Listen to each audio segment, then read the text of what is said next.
Hello and welcome to Movies in a Nutshell with me, Marc Farquhar. Myself, Darren Horne. And I, Paul Day.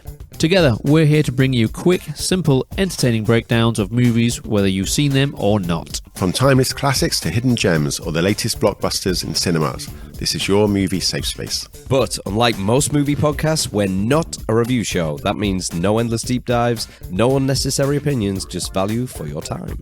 If it's a movie you've seen, you will probably learn something new, and if it's a movie you haven't seen yet, we'll help you decide if it's worth your time. Don't stress if you haven't seen that must-watch classic. We've got you covered with everything you need to know. Now, there's a moment in every episode where we'll give you the choice. You can pause the podcast, go and watch the movie, come back and join us as we head into Spoiler City, or you can just come with us for the ride. So, grab some popcorn, settle in, and let's dive into this week's movie.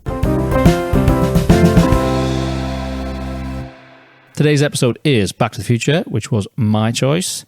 Let's go through the diagnostics. So it was released in 1985. It is rated 12. The runtime is 1 hour 56. Stars Michael J. Fox, Christopher Lloyd, Tom Wilson, Leah Thompson, and Crispin Glover. It is currently only available if you have Sky, the movie subscription. Everywhere else, you can get it on most of the places, but you have to rent or buy it. It was directed by Robert Zemeckis, written by Robert Zemeckis and Bob Gale. The original budget was $19 million. And it ended up taking $381.1 million. Mm-hmm. Nice. That is insane. So let's move on to the synopsis. So I'm going to do my synopsis first. Okay. Then I'm going to look at the official. the official one. So my synopsis is: Marty McFly finds himself back in 1955 after traveling in a modified DeLorean created by his eccentric scientist friend, Doc Brown. What follows is a series of unbelievable events as he tries to find his way back home to 1985. That's got Quantum Leap vibes. Yeah. I tried. I always, like when I do these, I always try and not give too much away, but explain roughly what it's about. I'd watch it. Sounds good. Okay, here's the official synopsis. See what you think. Marty McFly, 17-year-old high school student, is accidentally sent back to 1955 in a time-traveling DeLorean car invented by his friend Doc Brown. I actually kind of like that because I think the hook is the time-traveling DeLorean car. And less is more. In fact, yeah, they could have just been... This movie is about a time-traveling DeLorean car, and I'm in. I don't need to know who the characters are. Yeah, it's a concept on paper. It works. But a lot of the synopsis we've looked at, they give loads away. They go into loads of detail, and you get past the first few lines, you're like, okay, I get the gist. That's why. Or you're spoiling it for me now. That's why Snakes on the Plane was such a good movie. And that's why Samuel Jackson signed on based on the title. He was like, I know what this movie is about. I know exactly what's going to happen. I'm in. So that was my synopsis versus the official synopsis. Are we agreed that mine's better? Of course. Yeah. So at its core, what is this movie about? Well, I heard the two Bobs talking about it, and they said it's about if you could go back to high school with your dad, would your dad have got on with you? And I think that's kind of fascinating because I'm dating someone at the moment, and I'm like, I'm pretty sure you would have bullied me at school. Yeah, but there's all the interesting themes about morality and looking at basically the consequences of your parents messing up. Yeah, absolutely. But also, I think it's about how is it like butterfly effect? It's one small thing in your past can change not just your future, but your kid's future, and just everyone's future. Yeah. Yeah. What did you get from this, Paul? This is one of them that's ingrained in me, so it's very hard to take a step back. Because, so some films are just in your DNA, aren't they? And if there's anyone listening now who hasn't seen this film, please email us in hello@moviesinanutshell.com. Yeah, we need to know because, so taking that step back is really difficult. But I seen this same interview that Darren was talking about with the two Bobs talking about it, and they just basically wanted to make a time travel film and said, what's our way in? And it was that yearbook and saying, would I have really got on with them? Would they have bullied me? And that makes me laugh. But there's two levels to this film, I feel. One is the level of when you were a kid, and there's the time-traveling DeLorean. I'm not giving any spoilers because that's in the synopsis. It's in the picture.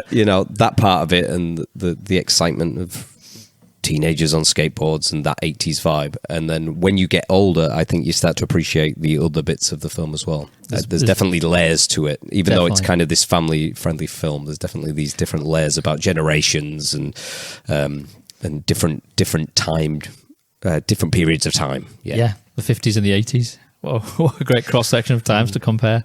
But one of the things that shocked me was you said it was a 12, did you say? Yeah, 12. Yeah, I saw it when I was young. I always imagined it was a PG or a U. Whoa, really? I know there's some themes in there There's that some dark scenes in that movie. I know, but I think just because I saw it, I just always assumed it was just. Because there's sexual assault in that movie. But again, There's hints of that. Yeah. As a kid, though, skateboards and it's what you speed focus and on. DeLoreans. Yeah, but some parts will actually go over your head. Yeah, but totally. it doesn't mean you should see it, though. No, I guess not. Would you still call it a family film? While we're sort of giving the overview. Yeah. Yes. I think it's still a family Overall, film, isn't it? Yeah. Ratings and reviews. So, obviously, across the board, this has been reviewed a lot of times. It is interesting looking at some of the reviews from like years and years ago versus some of the reviews from now. Obviously, younger people who didn't grow up with the movie watching it now have a different review than someone who did grow up with it. Yeah. So IMDb gave it 8.5 out of 10. Solid, but I'm wouldn't say surprised it's not higher. Metacritic gave it 8. The users gave it 87. The critics gave it 87. The users gave it... I don't know why they do this. So the critics is out of 100 and the users are out of 10. So the users gave it a 9 out of 10. But the critics gave it 87 out of 100. I don't know why they do that. Very strange. But So Rotten Tomatoes was the critics was 93 and the users was 95. Their popcorn meter, whatever you want to call it. Yeah, so it's pretty across the board. Tarantino Pretty calls it a unanimous. perfect movie. It's one of Does his he? perfect movies up there with, I don't know what else he has, The Exorcist and Texas Chainsaw Massacre.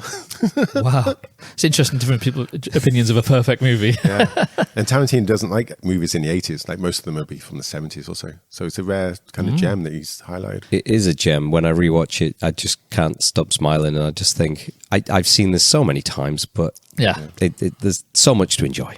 There's It seems to hit a bit of everything in there, doesn't it? It does. So let's look at some of the reviews. Or what's like to call it? What do the grown-ups think? Yeah, nice. What do the grown-ups think? Which fits in especially well for this sort of thematic thing of Yeah, it does. generations, doesn't it? What do the It does. grown-ups think? So Rex Reed of the New York Post writes, Lost in confusion, director Robert Zemeckis and co-scriptwriter Bob Gale don't know how to end the far-out fantasy they've created, and the smell of an equally silly sequel permeates the air like a gas leak.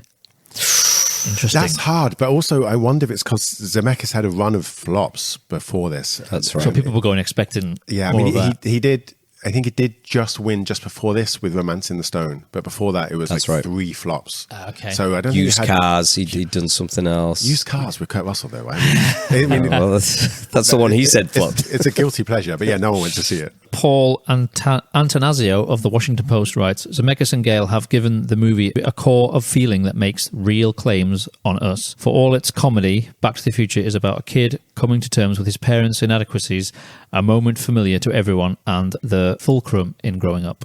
I actually think that's spot on, and I really like that. I like the fact where he gets to see his dad is human and his mum is human, Yeah. and Yeah. and he begins to understand why they're like the way they are in the future, where Yeah. he is. I think we can all do that. We all at some point need to forgive our parents. Okay, so the final review I have is from Peter Travers, who is a big hitter from Rolling Stone magazine. He quite short on this one. He's just put, just sign up for the trip. Back to the Future offers summer's most dazzling joyride. See, Pete is the man. He He knows his seems stuff, to know doesn't his he? stuff. That's also what a critic should do. It's just like sign up for the trip. Like Yeah. just go have a blast. Go to the movies. Like take your girlfriend. Like go take your kids. Just Yeah. live life and have fun. I like that, Darren, because there's so many critic reviews you read where you're like, but it's a kid's film. And they're like, this is not Citizen Kane. It's like, well, no, it's a Yeah. kid's film. So I agree with you. I Also think they a need lot to of- lighten up. A lot of people have trouble suspending their disbelief when Yeah. they're watching something, or trying to go in things with preconceived notions, or having seen trailers, or having heard somebody else's opinion before you watch it. I was watching Zombieland with my girlfriend recently, and at the end she was like, "This is unbelievable." I said, "What do you mean?" She's like, "Well, those fairground rides wouldn't just work that way. You'd need someone to press the button." I was like, "But the zombies are all believable. That's good. We're fine with that." bit's but it's the fact the You have a fairground problem line. with this? It was cute. At least, Excellent. but- I don't really feel we're giving too many spoilers to this point. No. I'm keeping an eye on spoiler watch here. But from this point forward, we might. Okay, so this is the point where if you're listening at home, your decision, or wherever you're listening, your decision now is to, do you want to pause it, go and watch the movie, then come back, and you won't mind spoilers? Or, well, I mean, who won't have seen this movie? Some people. Or There's somebody some might not have seen it for like 20 years and you have to go, do you know what, I need to go and watch it before. And people get smug about not seeing stuff. They'll be like, "Oh, I've never seen a Star Wars movie. I've they never do. seen. I didn't watch Game of Thrones like the common people." It's like, get out. Okay, right, well, we are heading into Spoiler City, so let's go. So, what did we miss about Back to the Future? This could be interesting because there could be quite a few things we've missed over the years that you just sort of you watch the same thing over and again, but there are things that you didn't notice. But there's little things, just like I know Darren's going to get into the thematical stuff that I've missed because he's good at that. But there's the actual little nods in the storyline, isn't there? So Twin Pines Mall at the start of it becomes Lone Pine Mall because obviously Marty. When he drives out of that, he goes over one of the Twin Pines. That's right. Leaves one That's pine. right. And it's them little details in the background that... I love all that because when you've seen it a million times, you still sort of go, oh, yeah, that's right. Yeah, there's also little things like that which are just good filmmaking. Like it's commonly regarded as one of the greatest openings to cinema. Spielberg really sets it up. And, the opening scene, you've got the panning around Doc's apartment and it's just telling you all the information that crazy eccentric person's manor burns down and there's all these kind of clocks ticking, and then we see the plutonium and we see it 3 times. This is called the rule of 3 because they're assuming that you're seeing stuff in the cinema where you're distracted, so they'll hit you with images or lines 3 times so to make sure the audience get it if it's important.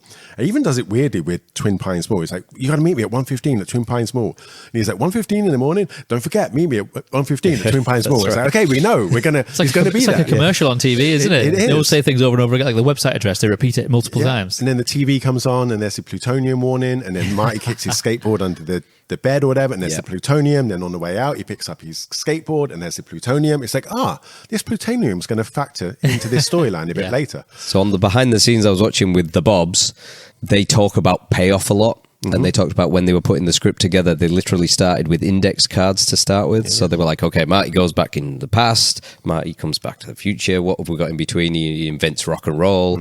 And they started with these index cards and then started plotting it out like that. And they were saying about how payoff was the big thing. Yeah. And that's what they really wanted to do in this. I think that's why it's so satisfying, because you get, like you say, all these little hints, and then it pays off at the end and you go, yes. And it is a lot of foreshadowing. So just after he leaves Doc, he meets up with his girlfriend, who is stunning, by the way. I remember having a huge crush on her when I was young. Claudia Wells. Yeah. And she wasn't the original, though. We're going to get into that. Oh, yes. But a lady shoves a collection can in their face. Save the clock tower. Save the clock tower. 30 years ago today. And you're like, why is they talking about this? And then it pays off. And of course, there's the photo. There's loads of images in Doc's apartment. There's images, I'm sure, of Einstein.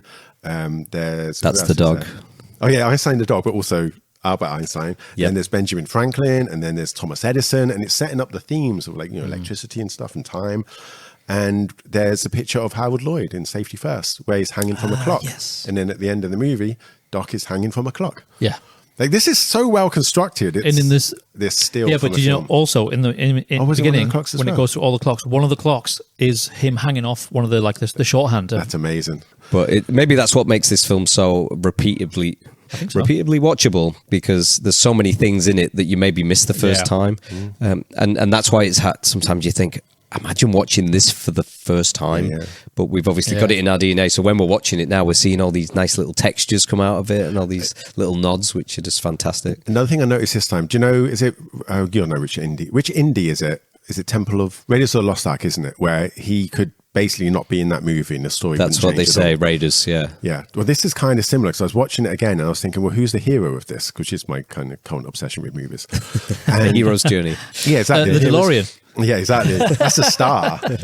But the hero should go on a quest, and they should evolve as a person, and they should be someone different than who they are at the beginning. And Marty is the same cocky teenage kid at the beginning as he is at the end, except at the end he has a cool Toyota truck.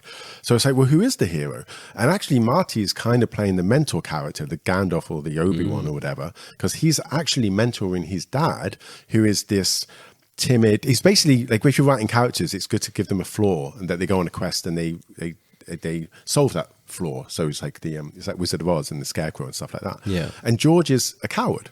He's kind of bullied, and he's weak, and he's nothing. And we see what that looks like as an adult in the 80s. And so, and there's that great scene when his future wife is, screaming, and I think his arm's bent behind his back, and he forms a fist, then he hits him. And that moment, he basically becomes the hero, and he's now strong. He's confident. He's got the girl. And then we see that, decades later, and he's now, successful. His kids love him. He's if anything, bullying Biff a little bit, which is a little bit harsh. Because if you can, if you put your mind to it, Darren, you can achieve anything. Yeah. By punching someone. Yeah. Violence is not always the answer. That's right, But kids. he grew some balls. He did. had an epiphany, one of those moments And, where and he stopped being a peeping Tom looking through young women's curtains. See, these are all the side quests going on in the hero's journey. Yeah. Yeah. So that was a nice reversal. It was like the future son is mentoring the father.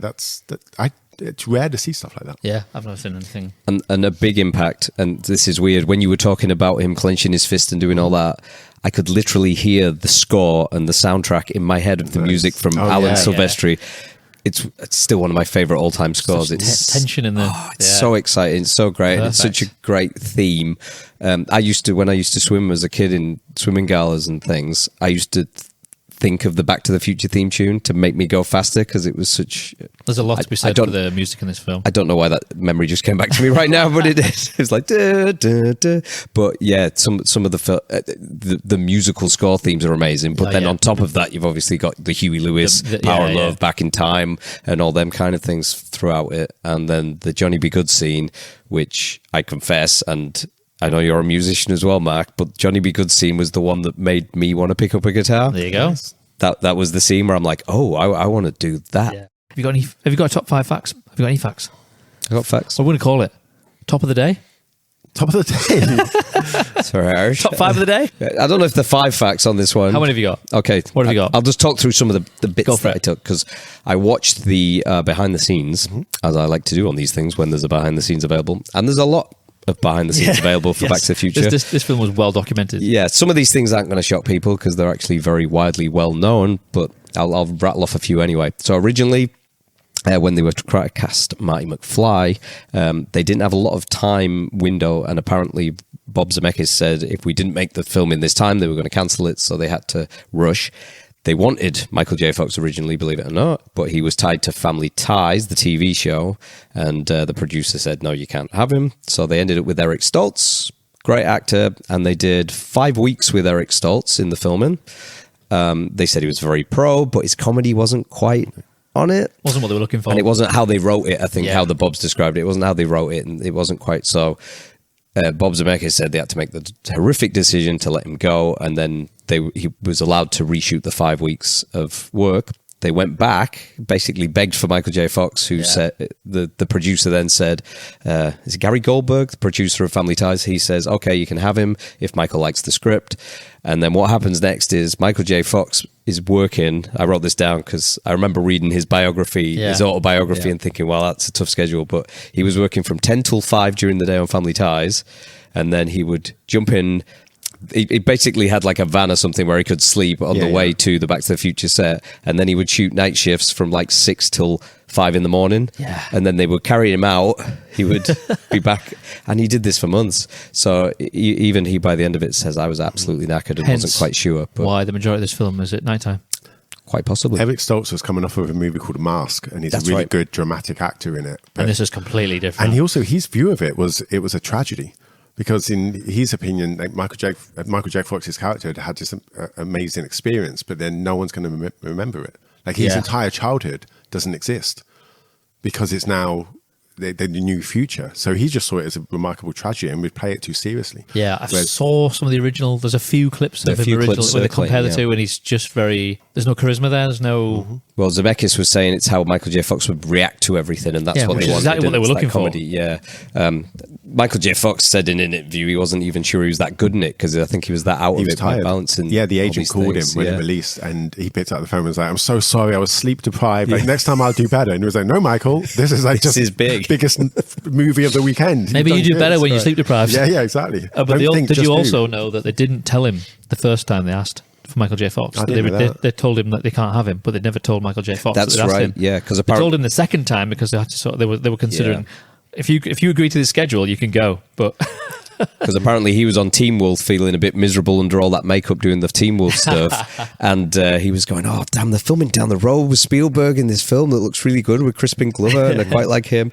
And so, yeah, you're absolutely right. But I was just going to say, when it was Eric Stoltz had cast Melora Hardin as the girlfriend. Yes. But she was taller than Michael J. Fox. So they gathered all the women on set together and said, would a teenage girl date someone shorter than them? And they were like, nope, get her gone. I did not know that. Wow, I did not know that. And so That's they good. replaced her with Claudia Wells, she's only a fraction smaller than him, though. I mean, it's close. Yeah. But she's got great screen presence and charisma. You love Claudia Wells. I thought back then, So one of the other things is we're on about the title of it. So they had the Back to the Future title, really excited, and one of the executives said, no, I don't like the title. I think I want to call it The Spaceman from Pluto. So it was almost called Spaceman from Pluto, but then the interview with Steven Spielberg, when they asked him about it, he said, I just kind of laughed it off as a joke and genuinely said, oh, you gave us a laugh with that title this morning, and just kind of pushed on and just ignored it. So there you go. Would it have worked with Spaceman from Pluto? No. It's such a good title, Back to the Future, isn't it? Yeah. So originally it was going to be a time chamber. Yeah, made of a refrigerator. Yeah. And at some point they said, oh, it'd make more sense to be, a movable automobile. So ended up as the DeLorean and everything else. And then they were talking about, do they have a time travel sequence and everything, but decided again it was just instantaneous. And they put in the sparks and the lightning bolts. And that was all Industrial Light and Magic, who obviously are the big company who did Star Wars and everything else back in the day. And the other bit, which was interesting, was originally the ending was meant to take place on a nuclear test site, so they could harness the nuclear explosion to get him back to the future. And unfortunately, it was too expensive to do it. It was like $6 million or something, wasn't it? Something like that, yeah. Crazy. So they're like, well, we can't afford that. So they had to shoot it on the back lot. But then it works better for the movie. And Zemeckis says that in many interviews. He's like, well, that's one of them instances where the constraints in the budget meant it was, you had the clock tower and it was all about this little village then in the middle of nowhere, and it wasn't quite. And I can't imagine anything else now. You can't imagine it being in the middle of a desert on a nuclear site. It's like, no, because that ending bit where the tension in that is still, I've seen it, 1,000 times at least, and every time I watch that bit with the music going and everything else, it's still perfect for me. So we'd also in that film, any little change could have affected the whole film. Yeah. Made it not. Like the ending could have been shit, which would have ruined it, or something like that. Or they could have stuck with Eric Stoltz, which would have made it not as good. Yeah. There's a Oscar-winning scriptwriter called William Goldman who did like Princess Bride and Butch Cassidy and the Sundance Kid and Stepford Wives and stuff. And his whole comment on the movie industry is nobody knows anything. Like nobody knows anything. Nobody knew that March of the Penguins was going to be a hit documentary. Like most of these movies, it's just luck. And whether it's this one, Gladiator was started to be shot with, I think, 20 pages of script. Die Hard was basically made up as it went along. Casablanca didn't have an ending when they started. Like this is kind of typical as how, it's because mainly you don't know how your audience is going to react. No, totally. And that's your success, and there are critics. That's your success or your failure. You just never know if it's going to hit. Which is why I think it's really mean to be kind of down on movies when they don't work out, because it's so hard. You start with a blank page, and to bring that many moving pieces together with so much pressure from studio execs and test screenings, and there's so many stories like that. So I'm really pleased that this nailed it, really. Yeah. And I guess this can be my final fact, because I could talk about Back to the Future for 4 hours, which is not the length of this podcast, but they scrambled to finish it. So 3 weeks later after they'd finished it, it was in previews. The previews went so well, completely. I don't think they even had the full scoring and everything or the full effects, but the previews went so well that they were like, okay, we need to get this out. So literally it was 9.5 weeks after shooting day finished, it was in the theaters because they rushed it out to get it to the 4th of July weekend. It was, yeah. It did a big hit in the first weekend, and then the second weekend it did more. What did he say? I think it was Bob Gale said, for 11 of the 12 weeks, it was number one movie in America. Wow. Yeah. Well, everywhere. It really hit. It really hit. Yeah. And the beauty of it is Bob Gale and Bob Zemeckis have still got the rights and won't let anyone remake it. Thank you. Yes. I'm glad that is the case.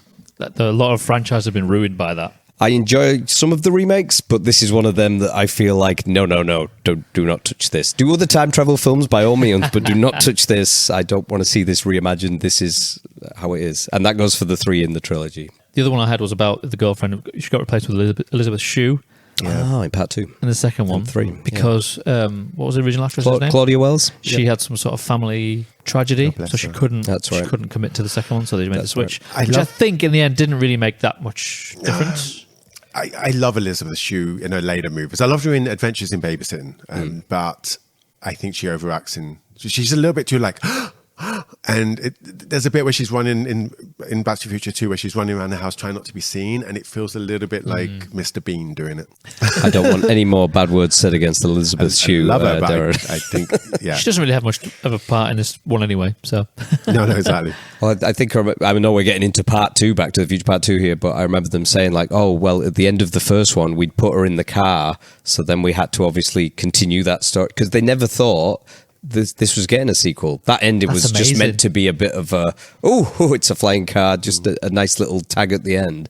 And everyone's going, oh, you obviously were going to do a sequel. And they were like, no, we didn't even know this. Well, when you make over $250 million in the box office, yeah, and you're onto a winner, then you probably should. Then but maybe they wouldn't have if they couldn't have thought of an idea, because they seem very protective over their franchise. So potentially, maybe had a good enough idea. But obviously, then they had to refilm them scenes with Elizabeth Shue at the start of Back to the Future Part 2. So if you kind of put them side by side, there's slight differences I could go on for weeks. And off the back of that, apparently the script was rejected for Back to the Future for 44 times before it was finally greenlit. And a lot of that was to do because at that time, the studios wanted like raunchy teen comedies. Yeah. That was kind of all the rage. And they were like, oh yeah, this is a nice little film. But it's back like Roadhouse and stuff. And yeah. What was the other ones? When was Porky's and Porky, Ridgemont High, all these kind of things. Mind you, that was a bit of a drama as well. But yeah, apparently they wanted more raunchy stuff. They went to Disney at one point, they said, and Disney got to the whole bit with the mother and the son and the slight bit of underlying incest in there, and we're like, nope, we're out. So it wasn't until they got a producer and obviously Spielberg on board and everything. There was also a monkey in it. Was that meant to be a monkey originally? Yeah. I didn't know that one. Wow. Yeah, it's called like Shemp or something. Didn't know that. And then with the producer was like, no, you don't ever make a movie with monkeys in. They're never successful. And they were like, what about that Clint Eastwood movie? What is it? Every Way Which Bill Loose. Yeah. And they're like, that's not a monkey. That was an orangutan. So that works. It's interesting. There's a parallels with the music industry about record companies would want something's a success. We want that. Yeah, we so want they that just again. sign up all the clones of that band and just that's all we want. No, we don't want this. We're going to reject. Yeah. They reject perfectly good things because they want this thing that's currently popular. It's why we go very through similar. waves. It's why you might not have a Western for like 10 years. Because they're not popular. And then someone makes one. He's like, oh, they are popular. It's like fashion. The superhero wave that we've been through for the last however many years.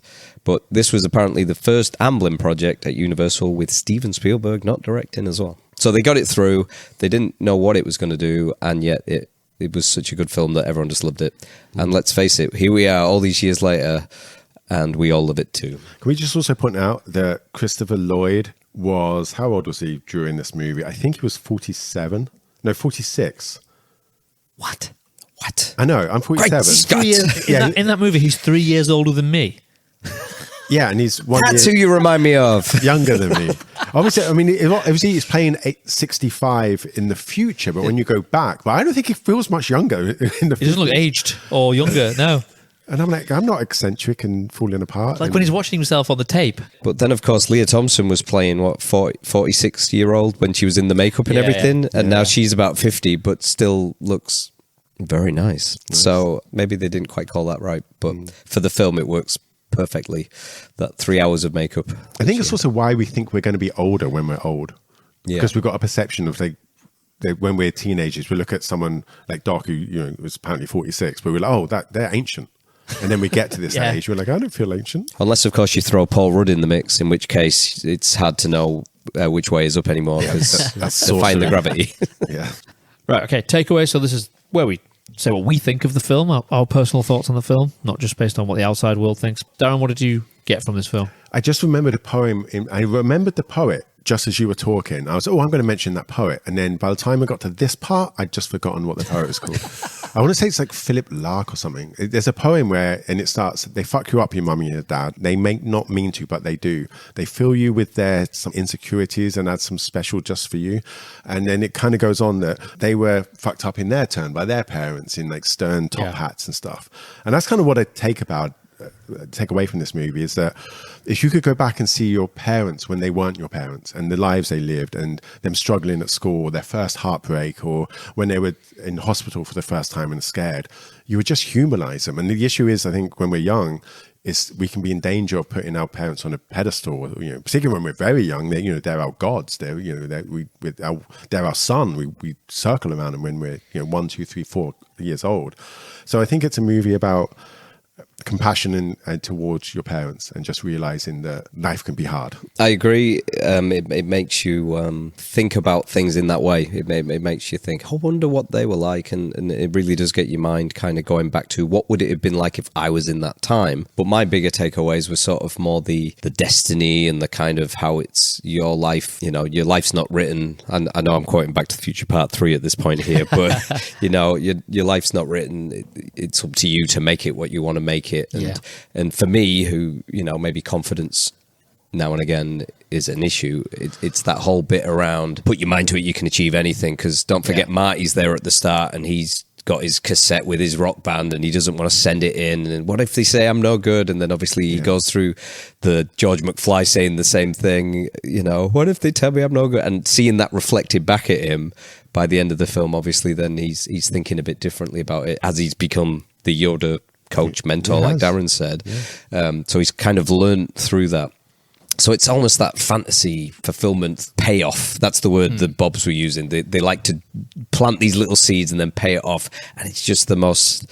I can still watch it, even though I know the lines in my head almost, and it's just this really satisfying ending because you've got the payoff, you've got the girlfriend, Jennifer's there, and that scene at the end, and I can't decide if it's the music or just the cut-in or just the whole thing, but that scene at the end where he has to get back and the thing goes and the tension just keeps building, and then it eventually he goes back. It's still satisfying, even though I've seen it a million times. And I watch a lot of movies like you guys do, but that scene and that whole... Because that scene comes off the back of the Chuck Berry thing, which I'm already on a high from watching him do his Chuck Berry thing. Maybe you guys weren't ready for that, but your kids are going to love it. I say that a lot. But it's right, isn't it? It's different generations. Absolutely. And when he gets back to the future... After that sequence, I'm always left with a grin on my face, and it's one of my timeless favorites. And if Letterboxd was asking me, my top 4, I really struggle with that because I like so many movies, but that would definitely be one I'd have to put in there. For me, it's about relationships, the different types of relationships you have, the different phases you go through it, and obviously time travel can affect that. But like his relationship with Doc Brown, how does he even know Doc Brown? I was going to ask that. Do we think that's a problem now? If that was made now, that's a problematic relationship. We'll get to test of time. That's like Jimmy Savile kind of. Like, it was never explained how they know each other because it's such an odd pairing. How would they come into contact in the first place? Yeah. Doc operates through the middle of the night, clearly, and he likes to sleep. He's always sleeping. So they take their relationship, Doc and Marty, for all the way through when he reads the letter and he's got a bulletproof vest on, and we thought he was dead. I figured, what the hell? Yeah, just even thinking about the moments make me smile. I'm like, oh. Just for me, especially when I was younger, just the power of friendship and loyalty and sticking together and going through thick and thin. And you were saying your young daughter's just watched it or started to watch bits of it? Majority of it, she's only 3, and she loves. Generationally brilliant. We now go on to test of time.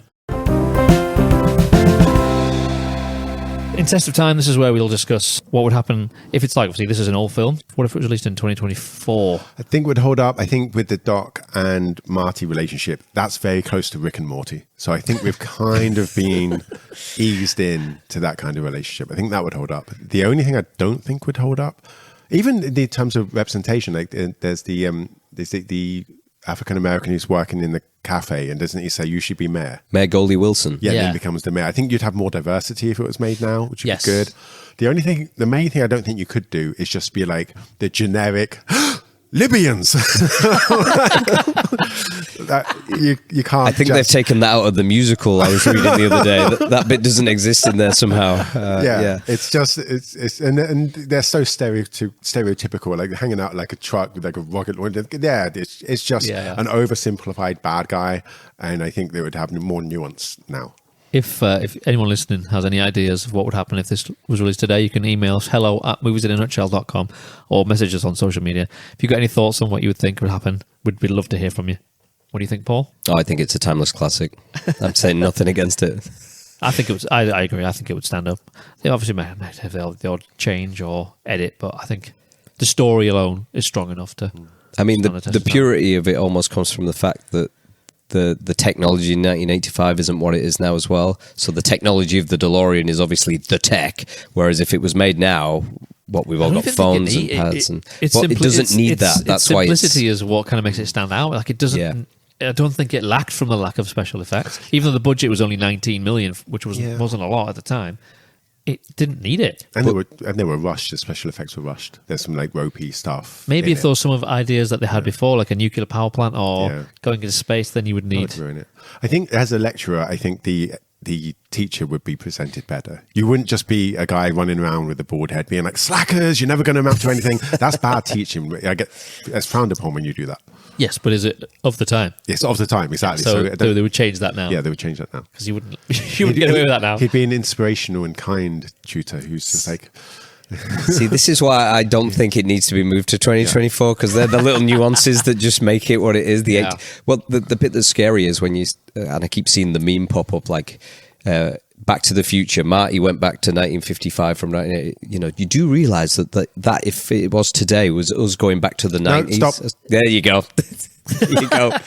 Does that freak you out, Darren? Yeah, isn't it? Yeah. 30 years ago was the 70s. There you go. What are you talking about? Yeah. I remember thinking that. But wait, crazy. The math doesn't math. Yeah. So I don't like to think about it too much. So whenever there's a rumble of a remake of Back to the Future, I'm always like, no, I want to keep that in its nice bubble. Yeah, I love time travel films, make as many as you want, but I feel like as long as the Bobs can hold on to that, I hope they do, because maybe they'll make a good remake, but I don't want them to touch it. Okay, so as this was my choice, we will go on to Worth a Watch. I'm going to go slightly different. It's not a movie, it's not a documentary, it's a comedy TV series on the iPlayer. Try us. It's called Only Child. No idea. No idea also. Good. Tell us about it. It stars Greg McHugh, Gregor Fisher. Yeah, that's it. There we go. It stars Gregor Fisher. It's just it's a story. It's a classic of your parents getting older. So the role reversal of you becoming the parent, them struggling with various things, but also you as a child still trying to live your life. It's about he's an actor, but it's not going so well. But he keeps getting drawn back to his dad, whose mum's died. So the dad's on his own. Is it like a sitcom then, or is it more of a drama? Yeah, it's a sitcom. Okay. Yeah, it's really funny, clever, well written, like witty, and it's just the dichotomy between him trying to be an actor, but he keeps coming back to have to look after his dad. His dad's sort of going a bit, forgetting things, and he's having to sort of forget this high flying lifestyle to look after his dad. Will he go? Will he take this part? And then he's like, an old flame comes back. And he's like, oh, that as well. I forgot about that.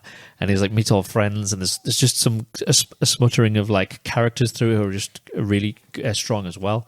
So I just recommend anyone go and watch it. It's on iPlayer? It's on the iPlayer. There's only 6 episodes. They're all out, I think, about 40 minutes. There you go. Only Child. It's on iPlayer.